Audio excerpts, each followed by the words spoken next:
সূর্য থেকে দূরত্বের হিসাবে পৃথিবী সৌরজগতের তৃতীয় গ্রহ, আর আকারের বিচারে এটি সৌরজগতের পঞ্চম বৃহত্তম গ্রহ। বৃহস্পতি, শনি, ইউরেনাস ও নেপচুন পৃথিবীর চেয়ে বড়। অন্যদিকে শুক্র, মঙ্গল ও বুধ আকারে পৃথিবীর চেয়ে ছোট। পৃথিবীর কিছু অনন্য বৈশিষ্ট্যের কারণে একে সৌরজগতের অন্য গ্রহ থেকে সম্পূর্ণ আলাদা মনে করেন বিজ্ঞানীরা। সৌরজগতের গ্রহগুলোর মধ্যে একমাত্র পৃথিবীতেই স্থায়ীভাবে তরল পানি বিদ্যমান। এই গ্রহটির প্রায় ৭১% পানিতে আচ্ছাদিত। এ কারণেই মহাকাশ থেকে পৃথিবীকে দেখতে অনেকটা নীল মার্বেলের মতো মনে হয়। পৃথিবীর বায়ুমণ্ডলে নাইট্রোজেন ও অক্সিজেনের মতো একটি আদর্শ ভারসাম্য রয়েছে।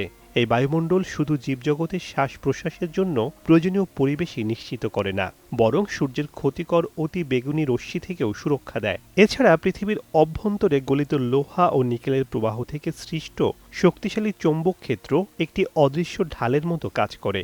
এটি সূর্য থেকে ধেয়ে আসা সৌরবায়ু এবং মহাজাগতিক বিকিরণের বড় অংশকে প্রতিহত করে পৃথিবীর জীবজগৎকে রক্ষা করে।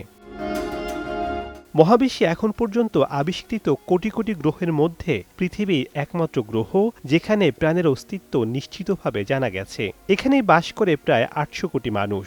পাশাপাশি অসংখ্য উদ্ভিদ, প্রাণী ও অণুজীবের বৈচিত্র্যময় সহাবস্থানে পৃথিবী হয়ে উঠেছে জীবনের এক অনন্য আবাসভূমি।